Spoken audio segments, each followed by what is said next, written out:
One in three people live in houses below the standard for human habitation. So when I say a callousness, I'm not talking about what Theresa May did or didn't do. I'm talking about the fact that we live in a society where we think it's OK for low-income people, one-third of them, to live in housing that's not fit for human habitation, and 1 in 6 that actually presents a risk to health. You've actually said that this was Britain's Hurricane Katrina, and that's so why. You've clearly chosen to ignore that one was an act of God and another was man-made, but we'll put that to one side because you might not be able to grasp that.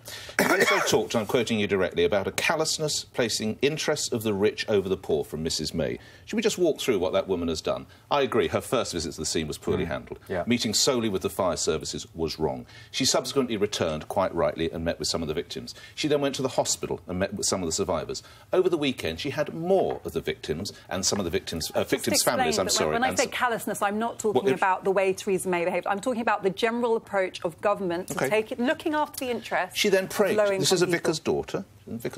She then prayed with the Archbishop of Canterbury for the victims, for the survivors and their families. She has now ordered an extensive public inquiry. I would imagine she's worked damn hard to ensure that the Chief Executive has decided to do other things with his professional life, and she's made it quite plain that she expects an interim report of the full public inquiry pretty quick. She's made a lot of money available. Every family, quite rightly, is getting £5,000. Individuals over the age of 16 are getting £300. That will not go on their tax. They don't want any of the money back. It's not going to affect their benefits or anything else.